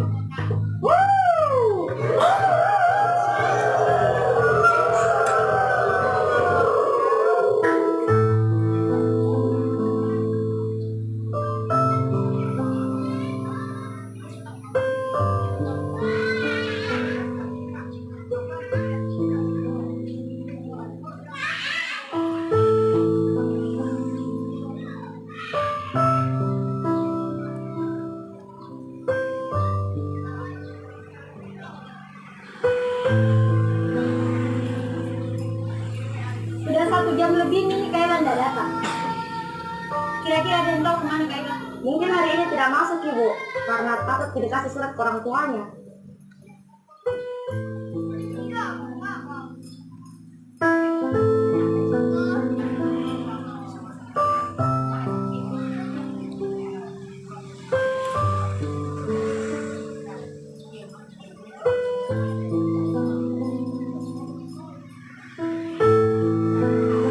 Pagi anak-anak.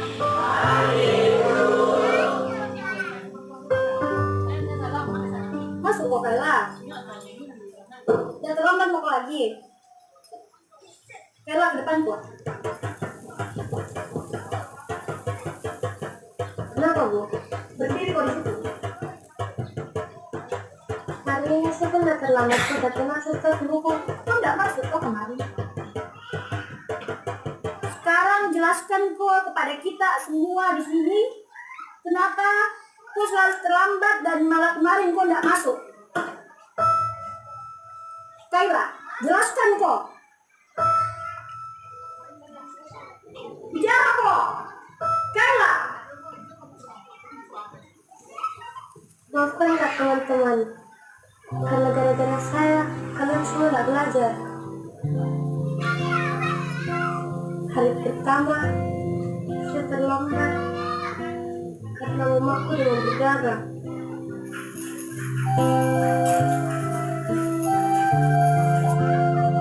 Harus diantar ke rumah sakit sebelum saya di sekolah.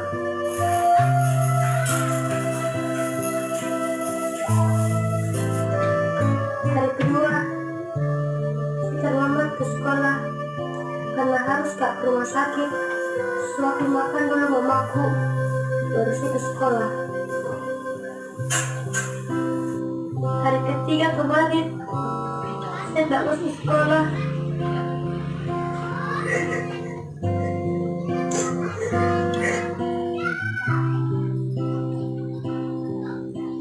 Teringatku hadirmu bunda,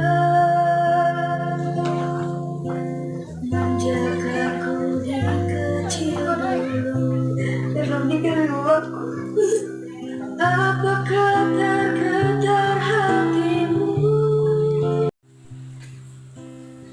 Ada tempatku mengadu,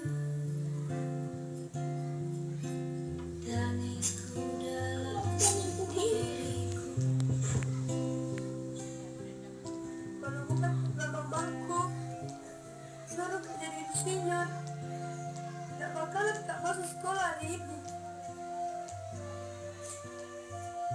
Saya kira kalian semua melempari kak. Lemparkanlah, lempar nih, lempar nih, lempar. Saya kira kita menghukum kak, hukum mak.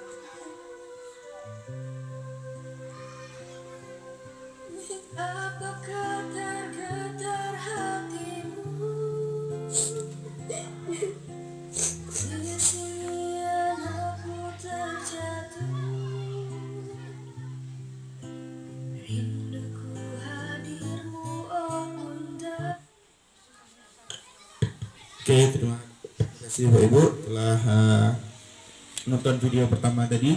Silakan Bapak Ibu tulis tanggapan Bapak Ibu terhadap video tersebut, disangkut pautkan dengan budaya positif yang kita pelajari.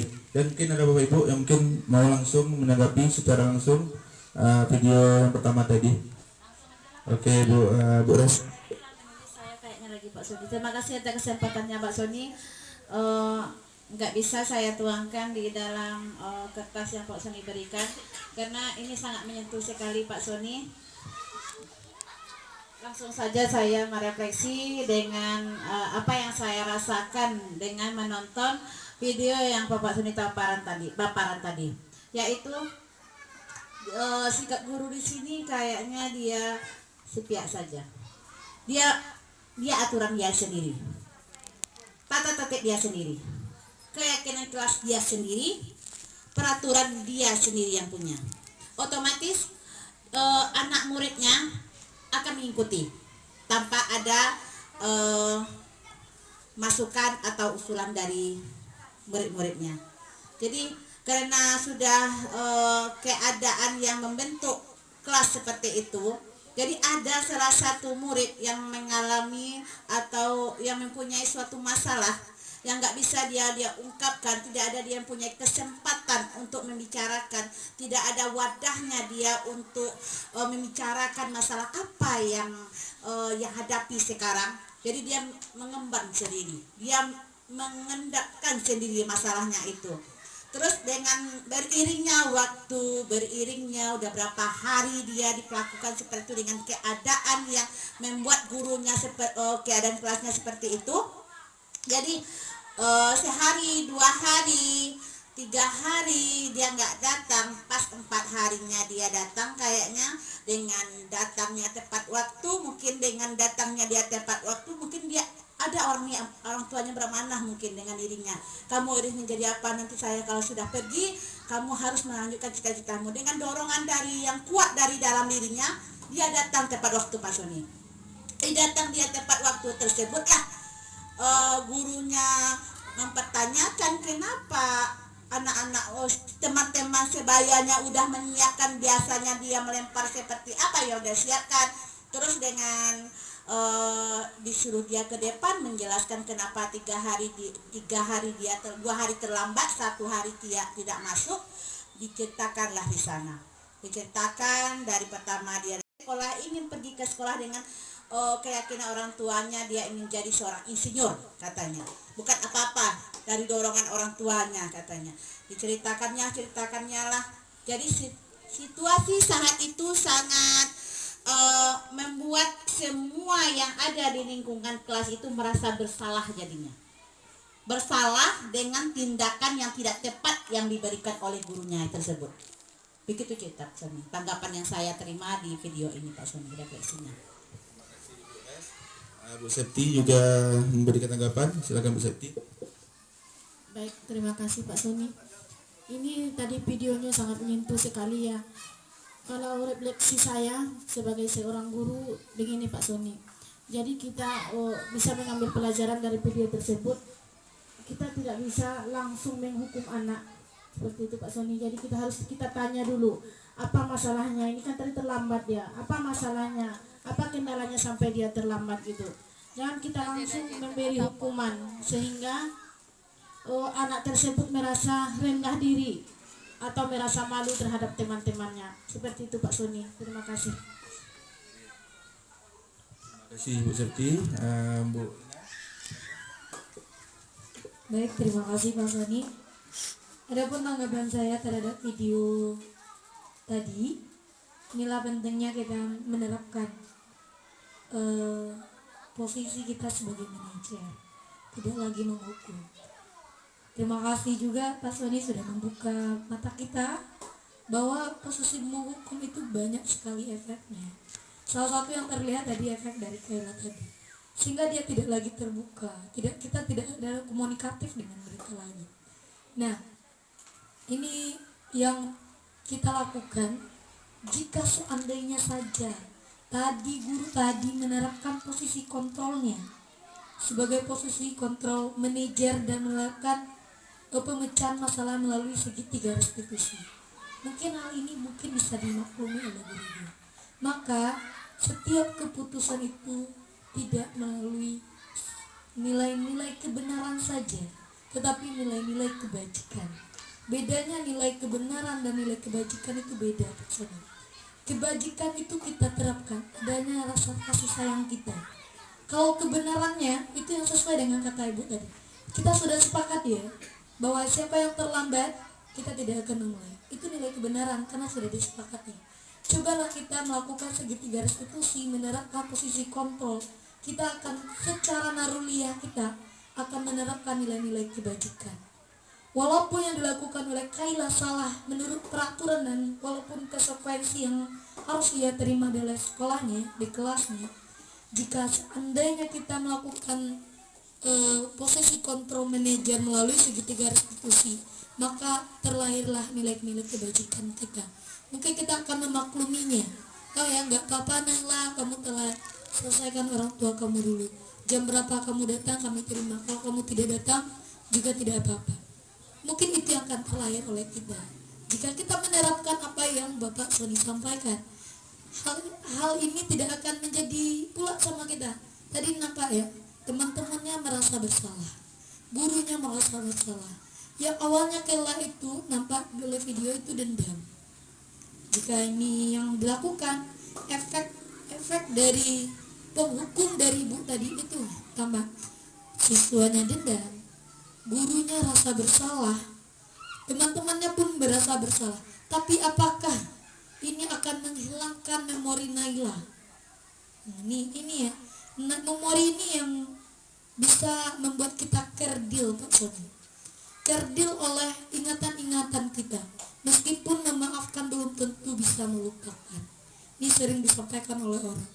Bahkan saya pun merasakan apa yang dirasakan oleh Kaila. Ketika teman, guru tidak memahami kondisi kita, kita merasa sendiri. Tidak perlu lagi bercerita kepada siapapun karena tidak ada orang yang mau mendengarkan. Nah, terima kasih kepada Pak Sony sudah memaparkan nilai-nilai kebajikan, budaya positif yang mestinya kita harus belajar dari hari ini sampai seterusnya. Harus menyediakan waktu untuk mendengarkan, menyediakan waktu untuk berkomunikasi dengan siswa kita. Terkadang dengan tatapan saja anak-anak itu bisa bercerita, tapi kan tatapan kita langsung mengkat, menjudge, melabel, kamu ke kamu, kamu ke kamu. Siswa kita merasa tidak ada tempat bergantung. Terima kasih. Assalamualaikum warahmatullahi wabarakatuh. Terima kasih kepada Bu Res, Bu Septi, Bu Ina. Di mana kita harus kontrol, kita harus kita benahi lagi. Di sini kita lihat langsung menghukum. Padahal Kaila ini mau menjawab tadi loh kenapa dia terlambat, tapi kita harus kontrol sebagai penghukum kita lakukan. Bahkan ini juga posisi kontrol penghukum ini juga membuat murid lain juga ikut serta menghukum anak didik kita. Ini harus kita berusaha kita tinggalkan. Kita berusaha untuk meninggalkannya. Hal lain yang penting belajar dalam proses menciptakan budaya positif adalah melakukan kolaborasi antara sekolah dan orang tua murid agar budaya positif ini jangan hanya dilakukan di kelas atau sekolah saja, mencoba di rumah. Akan menjadi suatu kebiasaan atau karakter saat berada di lingkungan sekolah atau di mana saja. Karena budaya positif akan terbentuk dan akan kuat jika dimulai dari rumah, sekolah, dan lingkungan masyarakat. Oke, pertanyaan refleksi ketiga, ilmu apa yang bisa Bapak Ibu ambil dari presentasi menyebarkan pemahaman dan pengalaman penerapan budaya positif ini? Mungkin bisa lebih cepat, mungkin bisa dipaparkan Bapak Ibu. Ilmu apa saja yang telah Bapak Ibu dapatkan pada pemaparan hari ini? Ini berupa ringkasan dari saya tentang apa yang Bapak presentasikan dan menyebarkan pemahaman dan pengalaman penerapan budaya positif. Di sini kami memahami bagaimana penerapan budaya positif ini seharusnya ada di sekolah. Suatu penerapan yang dibudayakan sehingga dapat dijadikan untuk dirinya sendiri oleh anak kita nantinya. Adapun tadi saya juga melihat bahwa ada kebutuhan dasar yang dipenuhi. Yang pertama tadi kebutuhan bertahan hidup ya. Yang kedua juga ada kebutuhan tentang menerima kasih sayang, kebebasan, kesenangan, serta pemberian kekuatan. Kita menyadari bahwa anak-anak kita ini butuh kasih sayang, butuh bertahan hidup, kebebasan, kesenangan, dan kekuatan. Jika terjadi pelencengan terhadap kebutuhan dasarnya, mungkin ketika proses pembelajaran anak kita tidur, ini berarti kita ada kebutuhan dasarnya yang tidak kita penuhi. Contoh, misalnya dia tidur di kelas, berarti dia kebutuhan untuk tidurnya, bertahan hidupnya tidak terpenuhi tadi malam, seperti itu. Nah, ketika kebutuhannya itu tidak terpenuhi, kita perlu menjadi posisi kontrol. Bagaimana posisi kontrol yang seharusnya kita ketika kebutuhan dasarnya tersebut melenceng, kita harus menjadi posisi kontrol manager. Di sini juga tadi Pak Sony menjelaskan beberapa posisi kontrol, mulai dari posisi kontrol penghukum, pembuat merasa bersalah, posisi kontrol teman, dan posisi kontrol pemantau serta manajer. Nah, di sini kita terlihat bahwa posisi kontrol yang terbaik itu yaitu menjadi manajer. Berdasarkan video-video penjelasan Pak Sony tadi, pentingnya kita menjadi posisi kontrol manajer. Jika posisi kontrol manajer yang kita terapkan, maka kita tidak lagi menghukum siswa kita, sehingga tidak ada lagi tangan yang menunjuk, mata yang melotot, serta keamarahan-amarahan kita kepada siswa kita. Selain itu, di posisi kontrol manajer ataupun penerapan posisi kontrol tadi, perlunya kita menerapkan keyakinan kelas. Dimana keyakinan kelas ini nanti kita ajukan dalam penyelesaian masalah melalui segitiga restitusi, dengan mengali kembali bagaimana anak kita terhadap keyakinan kelas yang sudah disepakatinya. Dengan posisi kontrol manajer dan pemecahan masalah melalui segitiga restitusi, kita akan melakukan kolaborasi dengan anak kita, mengali pengalamannya, kesalahan-kesalahannya, lalu menemukan permasalahan tersebut, solusi dari permasalahan tersebut yang datang dari diri anak kita sendiri. Seperti itu Pak Sony. Terima kasih. Assalamualaikum warahmatullahi wabarakatuh. Oke, terima kasih kepada Bu Ina. Next. Apa yang akan Bapak Ibu lakukan setelah melihat prestasi menyebarkan pengalaman penerapan budaya positif ini? Apa kelanjutan yang sesuatu yang akan Bapak Ibu lakukan setelah kegiatan ini? Terima kasih atas kesempatannya Pak Sony. Kalau bagi saya sendiri ini menjadi ilmu yang baru. Nah, yang ingin saya lakukan setelah melihat presentasi Pak Sony tentang menyebarkan pemahaman dan pengalaman penerapan budaya positif ini, saya sangat sadar bahwa dalam menyebarkan dan pemahaman pengalaman penerapan budaya positif ini tidak hanya pada siswa. Kita harus bisa mulai dari diri kita sendiri dulu sebagai seorang guru. Dari mana? Dari materi yang sudah Bapak Sony sampaikan tadi, kita bisa paham bahwa muara dari 5 posisi kontrol tadi, yaitu kita berada di posisi manajer. Sehingga ketika kita sebagai seorang guru telah menerapkan budaya positif dan sudah sampai di posisi manajer, kita bisa menciptakan murid yang dapat menjadi pribadi yang mandiri, merdeka, bertanggung jawab atas segala perilaku dan sikapnya, dan pada akhirnya dapat menciptakan lingkungan yang positif. Jadi saya ingin memulainya dari diri saya sendiri dulu sebagai seorang guru dan pendidik. Terima kasih Pak Sony. Terima kasih Bu Ren. Next. Terima kasih Bu Ren atas tanggapannya. Terakhir, bagaimana perasaan Bapak Ibu setelah menyimak pemaparan prestasi menyebarkan pemahaman dan pengalaman penerapan budaya positif ini? Bagaimana perasaannya setelah kita sama-sama ketahui kita dapat ilmu baru terkait pemaparan ini?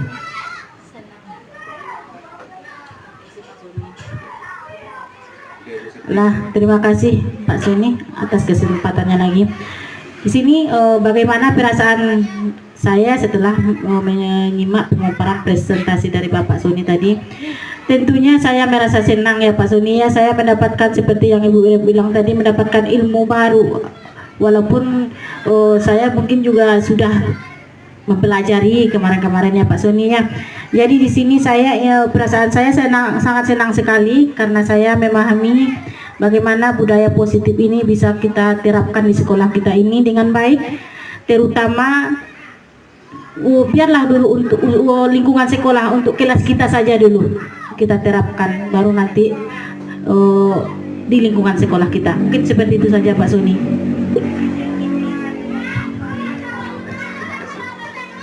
Oke, terima kasih Bapak Ibu guru semua atas pemaparannya dan refleksinya.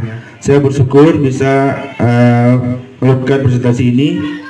Saya bisa menyebarkan, tapi di sini malah saya banyak dapat hal-hal positif dari Bapak Ibu semua. Dapat hal-hal yang sangat menginspirasi saya. Semoga saya dan kita semua bisa melaksanakan dan menerapkan budaya positif ini. Terima kasih banyak kepada Bapak Ibu semua telah berpartisipasi pada acara ini. Terima kasih banyak saya ucapkan. Semoga ini menjadi amal ibadah bagi kita semua.